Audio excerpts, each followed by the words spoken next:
Kita akan membaca firman Tuhan dari Injil Matius pasal yang ke-21.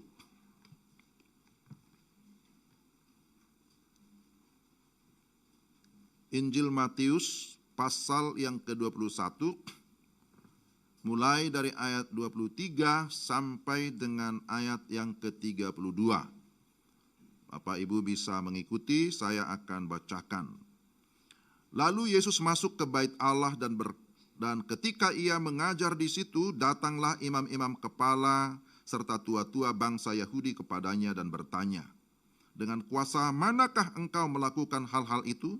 Dan siapakah yang memberikan kuasa itu kepadamu?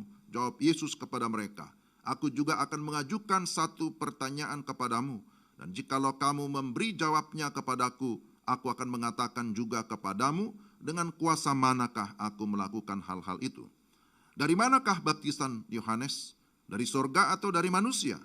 Mereka memperbincangkannya di antara mereka dan berkata, jikalau kita katakan dari sorga, ia akan berkata kepada kita, kalau begitu, mengapakah kamu tidak percaya kepadanya? Tetapi jikalau kita katakan dari manusia, kita takut kepada orang banyak, sebab semua orang menganggap Yohanes ini nabi. Lalu mereka menjawab Yesus, kami tidak tahu. Dan Yesus pun berkata kepada mereka, jika demikian aku juga tidak mengatakan kepadamu dengan kuasa manakah aku melakukan hal-hal itu. Ayat 28, tetapi apakah pendapatmu tentang ini? Seorang mempunyai 2 anak laki-laki, ia pergi kepada anak yang sulung dan berkata, anakku, pergi dan bekerjalah hari ini dalam kebun anggur. Jawab anak itu, baik Bapa, tetapi ia tidak pergi. Lalu orang itu pergi kepada anak yang kedua dan berkata demikian juga. Dan anak itu menjawab, aku tidak mau. Tetapi kemudian ia menyesal, lalu pergi juga. Siapakah di antara kedua orang itu yang melakukan kehendak ayahnya? Jawab mereka, yang terakhir.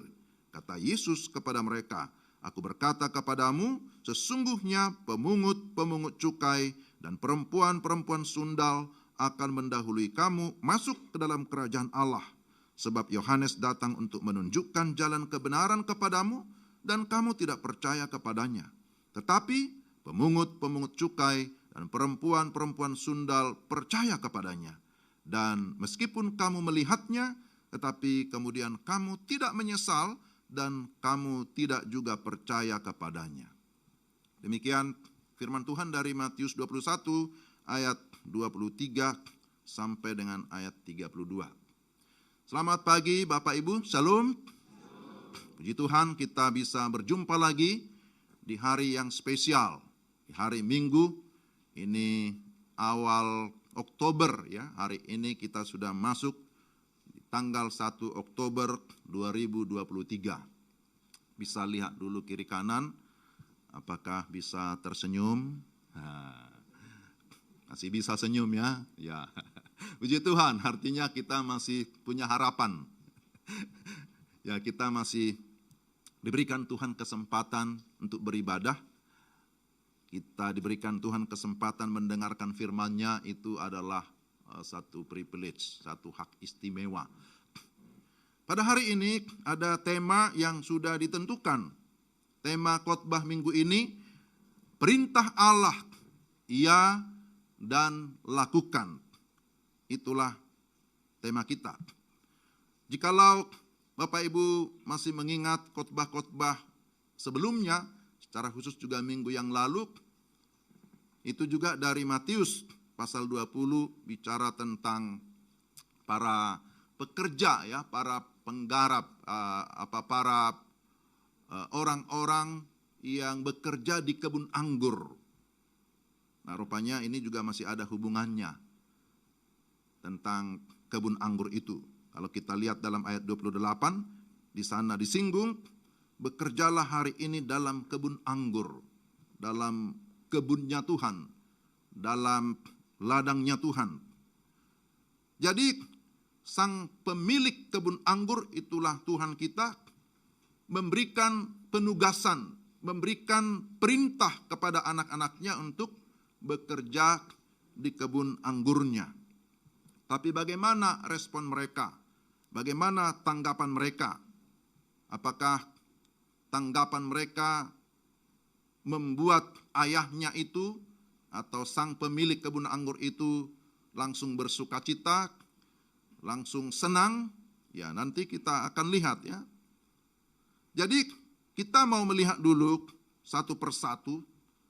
Yang pertama ingin saya sampaikan sebenarnya apa perintah Allah itu. Nanti kedua kita lihat bagaimana meresponi perintah Allah. Dan yang ketiga, apa dampaknya, apa akibatnya kalau kita melakukan perintah Allah. Yang pertama kita mau melihat apa perintah Allah itu. Kita sering mendengar perintah Allah. Sebenarnya kalau kita mencermati Alkitab kita, mulai dari kitab Kejadian sampai kitab Wahyu, itu Alkitab kita ya. Kalau di luar Kejadian sampai Wahyu, ya berarti itu Alkitab yang lain. Tapi yang kita percaya bahwa Alkitab yang berwibawa, yang kita terima sebagai pengilhaman dari Roh Kudus, hanya Kejadian sampai Wahyu. Maka di luar itu tidak kita pakai menjadi pedoman iman kita. Jadi Alkitab kita ini kalau mau dilihat secara umum, di dalamnya ada perintah, kemudian ada larangan, tapi juga ada janji. Jadi Tuhan memberikan perintah-perintahnya, tapi juga ada sesuatu yang menjadi larangan yang tidak boleh. Tetapi Tuhan tidak hanya memberikan perintah dan juga memberikan larangan, tapi juga Tuhan memberikan banyak janji. Jadi kita tidak bisa tentu langsung berorientasi kepada janji itu sebelum kita melakukan perintah-perintahnya. Jadi jangan sampai kita terfokus kepada hanya kepada janji, tetapi kita mau men-skip atau melewatkan perintah dan larangan. Tidak demikian ya. Jadi Bapak Ibu yang dikasihi Tuhan, ketika kita membuka kitab Kejadian, kita akan melihat di sana pertama-tama tentang kisah penciptaan. Tapi setelah itu langsung berbicara tentang perintah. Jadi langsung ya dimulai dengan perintah. Ada di sana mandat yang diberikan. Jadi Tuhan memberikan mandat, Tuhan memberikan penugasan, Tuhan memberikan perintah kepada manusia. Itu baru setelah penciptaan.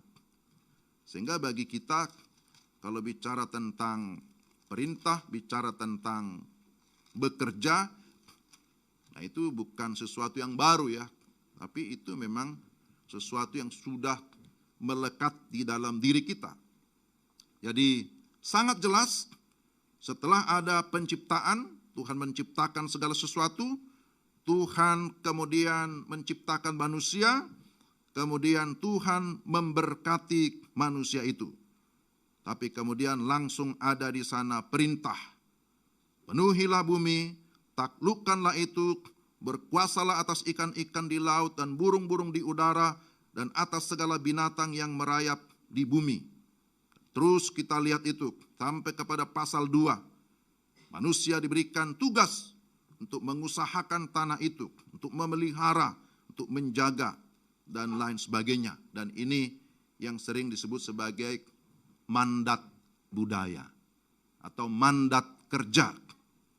Kita akan temukan itu terus di sepanjang perjanjian lama sampai kepada perjanjian baru, bahwa menjalankan mandat kerja atau mandat budaya itu tidak pernah di stop, tidak pernah dihentikan. Tetapi juga kita mendengar ada istilah yang kedua disebut dengan mandat Injil atau disebut dengan amanat agung, bahwa Tuhan memberikan kita kepercayaan untuk memberitakan Injil kepada segala bangsa. Jadi dua mandat ini kita harus jalankan secara simultan. Kita harus jalankan secara bersama-sama. Kita tidak bisa berkata yang penting saya sudah menjalankan penginjilan atau mandat amanat agung, tapi saya tidak akan terlibat dalam bidang-bidang yang lain. Tidak demikian ya. Jadi pola pikir kita ya memang harus diperbaharui atau mungkin terus diluruskan bahwa kita tidak memiliki pikiran yang sifatnya dualisme yang berkata bahwa hanya pelayanan rohani yang lebih baik atau lebih tinggi nilainya, kemudian pekerjaan yang lain itu lebih rendah. Tidak seperti itu. Tapi kita memiliki pemikiran bahwa dua mandat ini, bahwa melakukan mandat budaya, melakukan mandat Injil, ini adalah penugasan dari Tuhan. Ini perintah dari Tuhan yang harus kita kerjakan sebagai gereja Tuhan. Jadi apapun yang kita kerjakan, di dalam Kolose dikatakan, kerjakanlah itu seperti untuk Tuhan dan bukan untuk manusia. Jadi kalaupun saya seorang pendeta, tapi kalau saya berkhotbah atau melayani, ternyata bukan untuk menyenangkan Tuhan, nah itu juga di mata Tuhan itu nilainya ya tidak ada, 0 juga. Ya, jadi bukan masalah tempatnya, bukan masalah jabatannya, tetapi kita mengerti bahwa status kita, posisi kita sebagai anak Tuhan, memang kita harus melakukan kedua mandat itu. Kita harus mengerjakan pekerjaan yang Tuhan percayakan kepada kita. Apa yang Tuhan percayakan, profesi masing-masing.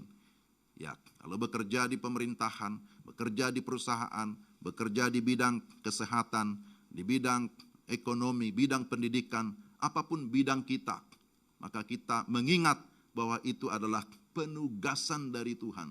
Bahwa dalam setiap bidang kehidupan kita, di sana kita menjadi wakil Tuhan yang terus bisa menjadi berkat, yang bisa menjadi garam dan terang.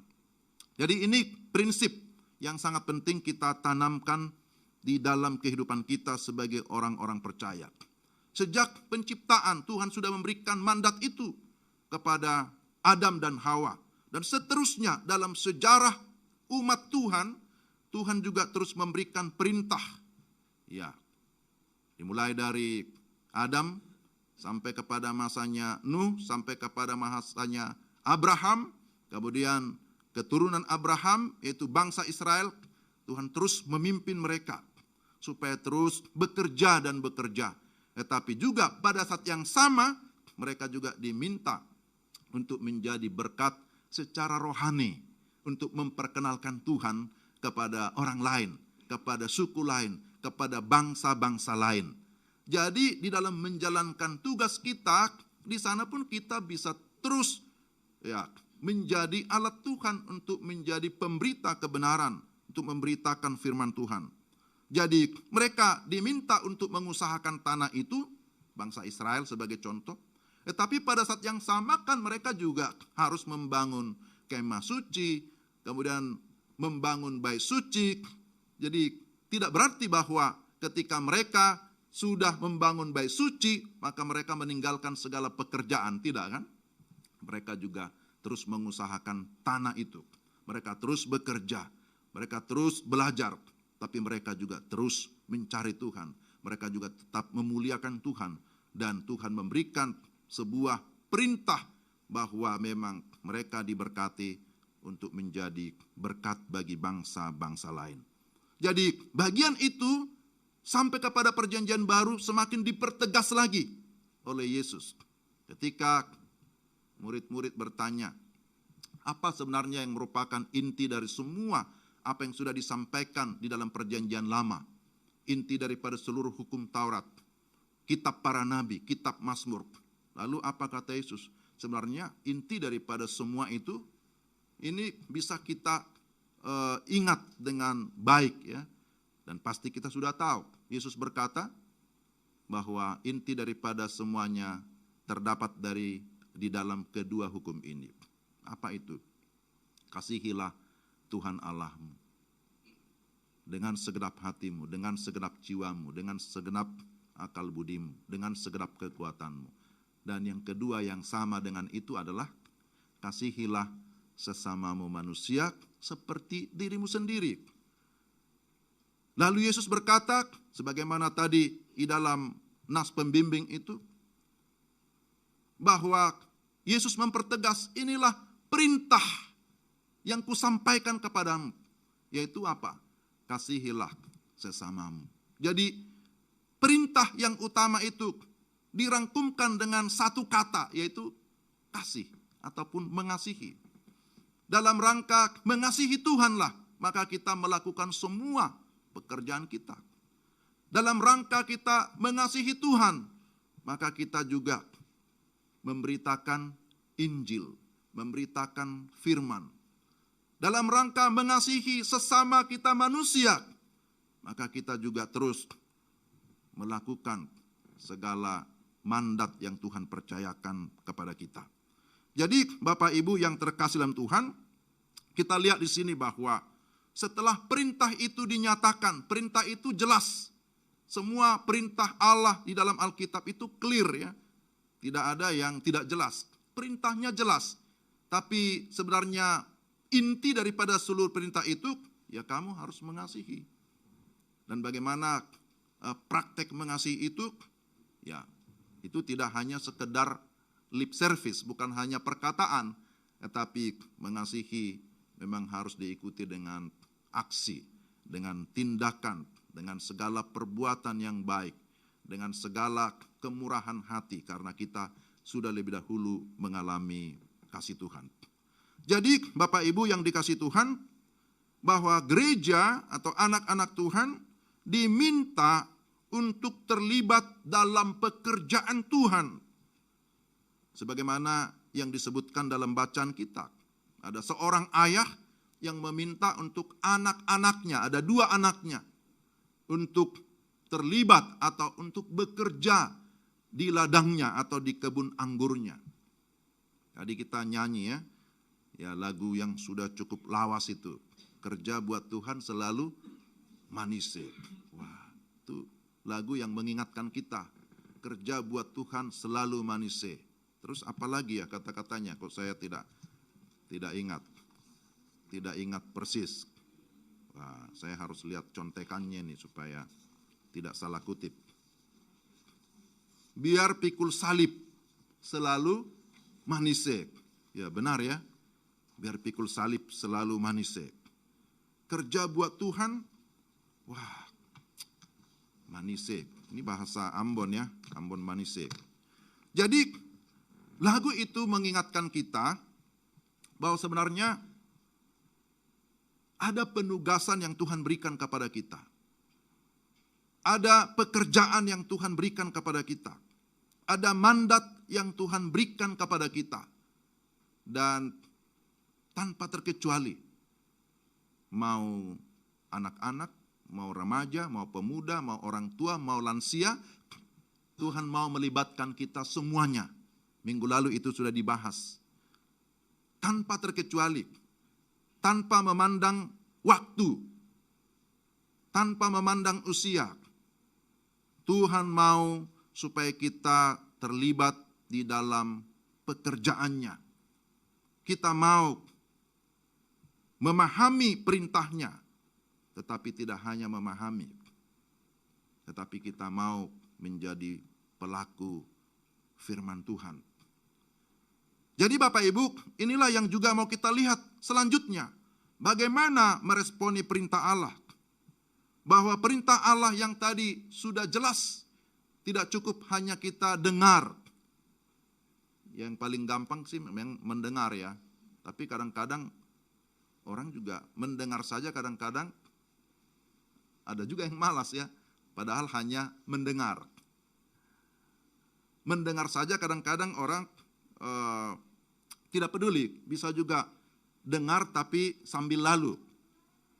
Ada kelihatan seperti mendengar, tapi sebenarnya perhatiannya kepada yang lain. Tapi yang dimaksud di sini mendengar tetapi juga memberikan perhatian. Bahwa Tuhan menghendaki supaya kita anak-anaknya memberi perhatian, meresponi apa yang menjadi perintahnya. Dan di dalam bacaan kita disebutkan ada 2 respon di sini. Ketika bapaknya datang kepada yang sulung, kemudian yang sulung berkata apa? Baik, Ya Bapa, baik Bapa. Tetapi ia tidak pergi. Ayat 29. Tetapi kemudian kepada yang kedua, anak bungsu, dia berkata, aku tidak mau. Tetapi kemudian ia menyesal, lalu pergi juga. Jadi pertama berkata, ya, tapi tidak pergi.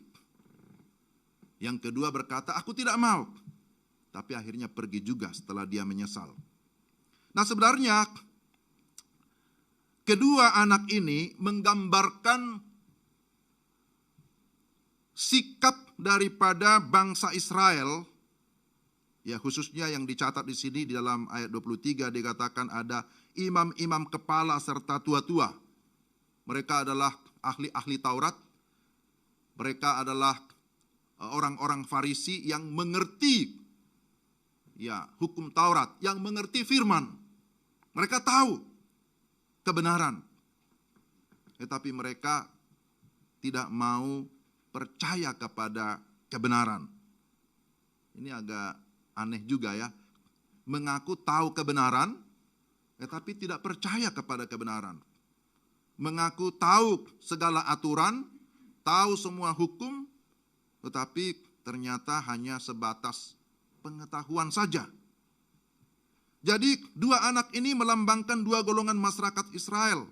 Pertama, anak pertama itu sebenarnya menggambarkan atau melambangkan orang-orang Israel yang notabene mengaku sebagai orang yang agamis, yang beragama, yang tahu kebenaran. Tetapi ternyata mereka bukan sebagai pelaku kebenaran. Tetapi kemudian orang yang kedua, anak yang kedua ini melambangkan para pemungut cukai. Bahkan juga dikatakan di sini perempuan-perempuan sundal yang dicap sebagai pendosa, sebagai orang-orang berdosa, sebagai golongan yang memang tidak pantas, memiliki status sosial yang sangat rendah. Bahkan bisa dikafir-kafirkan begitu ya, karena dianggap sebagai orang berdosa.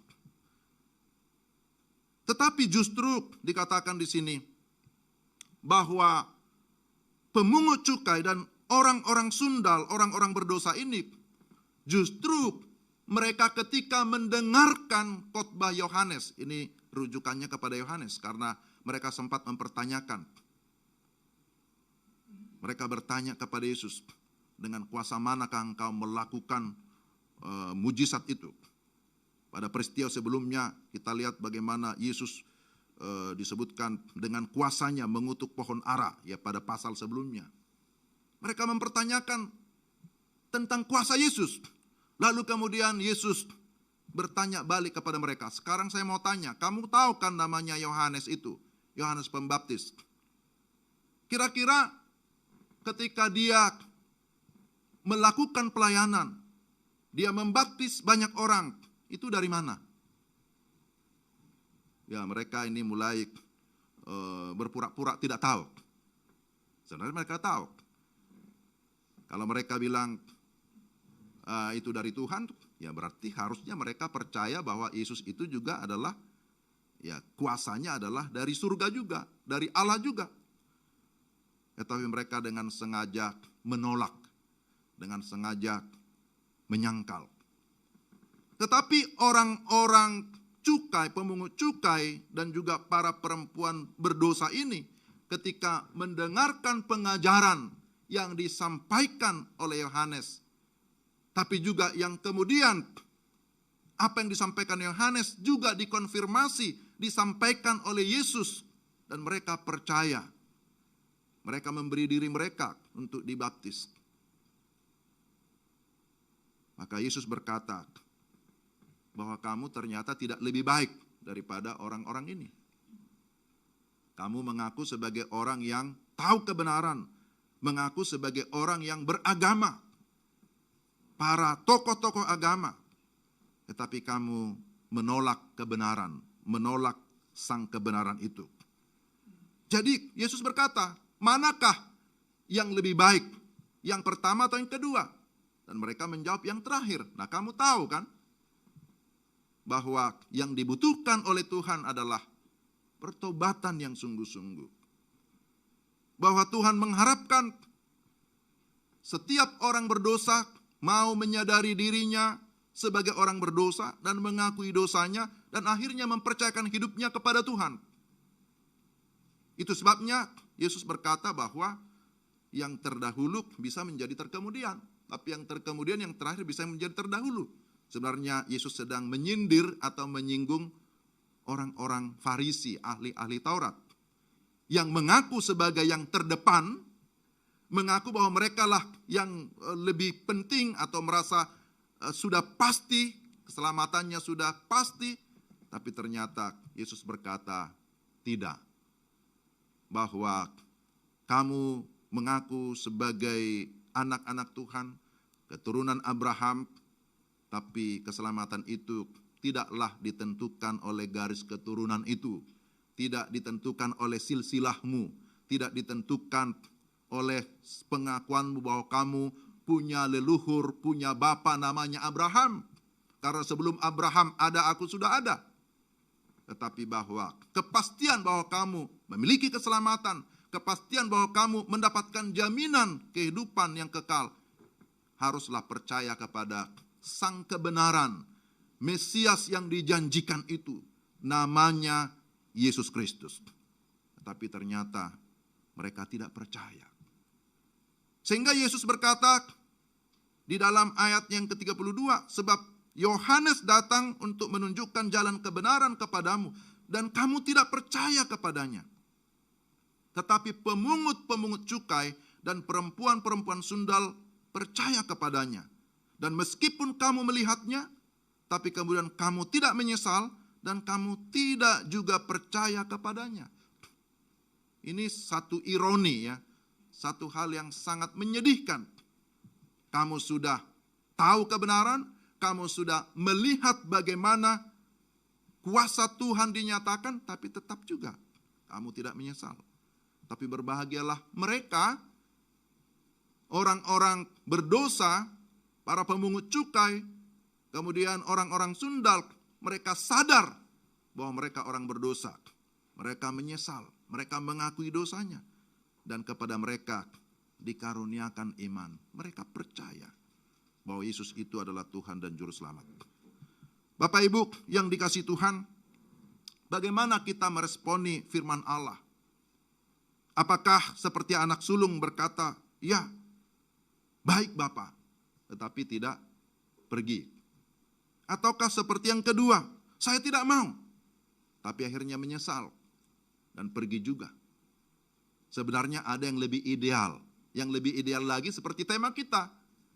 Tema kita adalah perintah Allah, iya dan lakukan. Inilah sebenarnya yang Tuhan mau dari kita. Bahwa firman Allah itu bukan lagi untuk diperdebatkan. Firman Allah itu bukan lagi untuk ya memang harus diselidiki, betul, harus dipelajari.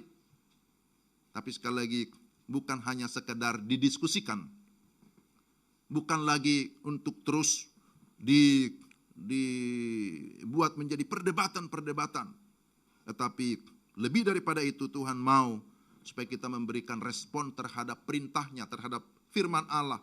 Dengan berkata, ya, saya percaya firman-Mu. Saya percaya apa yang Tuhan firmankan dan saya mau melakukan. Sebenarnya ini yang Tuhan rindukan dari kita sebagai anak-anaknya. Respon yang terbuka terhadap firman. Karena kita tidak akan pernah bisa mengalami firman kalau kita tidak membuka hati kita, Bapak Ibu. Tapi ketika kita membuka hati kita terhadap kebenaran, maka kebenaran itulah yang akan memerdekakan kita. Ketika kita membuka hati terhadap kebenaran, maka di sana juga akan ada satu kebahagiaan, ada satu kepuasan, karena tidak ada hal apapun yang sifatnya materi yang dapat mengisi hati kita dan memberikan kepuasan. Tidak ada. Karena jiwa kita atau roh kita yang bersifat kekal. Ya, di dalam diri kita ada kekekalan ya. Jiwa kita itu atau roh kita itu adalah kekal. Maka sesuatu yang kekal itu hanya bisa dipenuhi atau hanya bisa dipuaskan oleh sesuatu yang kekal. Apa itu? Firman Tuhan. Itulah yang kekal. Maka hanya firman Tuhan yang bisa memuaskan jiwa kita. Di luar itu tidak mungkin, Bapak Ibu. Orang berusaha mencari segala sesuatu yang bisa memuaskan hatinya. Gak bisa. Hanya sesaat. Hanya sementara. Maka pernah kita dengar kisah seorang pemilik rumah yang begitu mewah. Wah, semuanya fasilitas tercukupi, tidak ada yang kurang, tapi ditemukan bahwa pemilik rumah itu mati mengenaskan. Gantung diri gitu ya. Karena ternyata jiwanya tidak terpuaskan dengan semua itu. Jadi kita bersyukur Bapak Ibu karena kita tetap memiliki kesempatan mendengarkan firman Tuhan. Tetapi tidak hanya mendengar, Tuhan mau supaya kita menjadi pelaku kebenaran firman Tuhan. Bagaimana respon kita yang Tuhan mau supaya kita berkata, ya Tuhan, saya mau melakukan firman-Mu dengan segala ketaatan. Ketaatan sebagai seorang hamba. Sebagaimana Kristus yang adalah Tuhan kita, tapi dia juga menjadi teladan utama dalam hidup kita. Kristus yang adalah Tuhan, tetapi dia tidak mempertahankan kesetaraan dengan Tuhan, kesetaraan dengan Allah itu sebagai milik yang dipertahankan. Tetapi dia mau turun ke dunia. Dia rela untuk disalibkan, mati disalib sebagai hamba yang taat kepada Bapa. Jadi, wah bagaimana kita bisa taat? Ya kita langsung mengingat kepada Kristus yang disalibkan itu. Dia taat sampai mati. Ketaatan kita belum sampai seperti itu ya. Ketaatan kita kadang-kadang masih bersyarat. Oh saya mau taat jika, gitu ya. Saya mau taat kalau, masih ada jika, masih ada kalau. Tetapi sesungguhnya perintah Allah diberikan supaya kita berkata, ya Tuhan saya mau taat apapun resikonya, sekalipun mungkin susah seperti lagu tadi. Ya, saya mau sekalipun penderitaan, sekalipun salib yang harus saya pikul. Jadi bagaimana kita meresponi firman Allah? Mari kita berkata, ya ini saya Tuhan, saya mau melakukan perintah-Mu. Saya mau taat. Kalau Tuhan yang memberikan perintah, kalau Tuhan yang memanggil, maka saya mau taat. Kita tidak lebih taat kepada ya gubernur gitu ya. Mungkin kalau jangankan gubernur, lurah saja memberi perintah kita biasa langsung taat gitu ya. Ya tidak usahlah kepada pemerintah sipil. Ya tapi juga mungkin di lingkungan kita ada perintah harus ini, kita sudah langsung oh iya harus lakukan. Apalagi yang memberi perintah itu adalah Tuhan. Maka respon kita adalah ya saya siap. Hari ini juga kita akan mendoakan ya secara khusus ada panitia-panitia. Ya walaupun panitia sifatnya tidak tetap itu ya, hanya sementara. Tapi juga salah satu contoh penugasan ya. Penugasan yang diberikan kepada generasi muda, anak-anak muda untuk menjadi panitia, untuk HUT gereja, untuk Natal, untuk Paskah. Wah, apakah ini adalah merupakan penugasan perintah dari Tuhan? Ya ini contoh yang nyata di tengah-tengah pelayanan, di tengah gereja. Ya bagaimana respon saudara? Ya, hendaklah berkata, ya saya mau melakukan tugas itu. Dan kita melakukannya untuk Tuhan. Demikian juga semua kita Bapak Ibu dalam bidang kita masing-masing. Dan yang terakhir Bapak Ibu, kalau kita sungguh-sungguh melakukan perintah Allah, maka pastilah kita akan mengalami berkat-Nya. Pasti kita akan mengalami janji Tuhan. Ada banyak janji Tuhan yang diberikan. Ya, bukan hanya berkaitan dengan janji keselamatan, itu sudah final itu. tapi janji penyertaan, janji pemeliharaan, janji perlindungan Tuhan sediakan bagi kita yang sungguh-sungguh melakukan perintahnya. Ketika umat Tuhan sebagai contoh, umat Israel melakukan perintah Tuhan, taat untuk meninggalkan Mesir itu sampai kepada tanah perjanjian. Kita juga melihat bagaimana penyertaan Tuhan. Dia menggenapi janjinya bahwa Tuhan tidak membiarkan umatnya yang melakukan perintahnya dengan sungguh-sungguh. Jadi, mari kita melakukan perintahnya. Kalau kita melihat di dalam Mazmur 19, dikatakan bahwa titah Tuhan itu tepat. Ya, mulai ayat 8. Taurat Tuhan itu sempurna, menyegarkan jiwa. Peraturan Tuhan itu teguh, memberikan hikmat kepada orang tak berpengalaman. Titah Tuhan itu tepat, menyukakan hati. Perintah Tuhan itu murni, membuat mata bercahaya. Dan masih banyak yang lain ya. Jadi ternyata kalau kita melakukan perintah Tuhan, maka itu akan mendatangkan sukacita yang besar.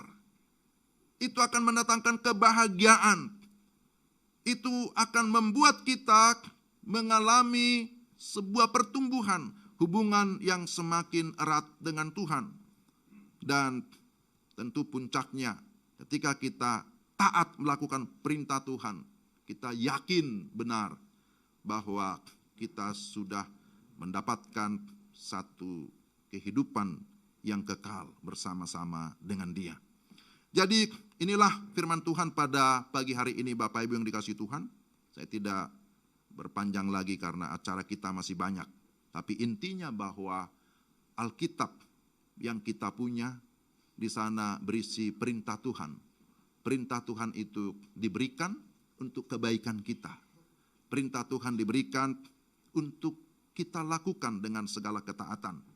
Dan kalau kita melakukan perintahnya, kita melakukan itu memang karena kita sadar Tuhan sudah mengasihi kita, maka kita harus mengasihi Dia dan mengasihi sesama.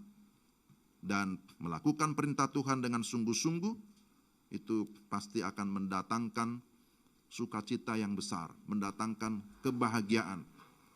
Melakukan perintah Tuhan berarti kita menunjukkan ketundukan kita kepada Tuhan.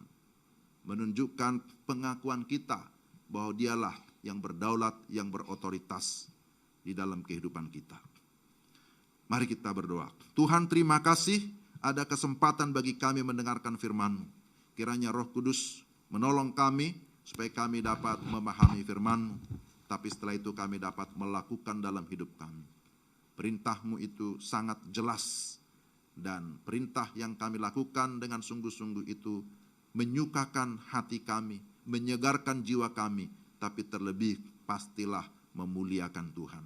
Kiranya Roh Kudus menolong kami untuk kami dapat menerapkan dalam hidup kami tiap-tiap hari. Dalam nama Yesus kami berdoa. Amin.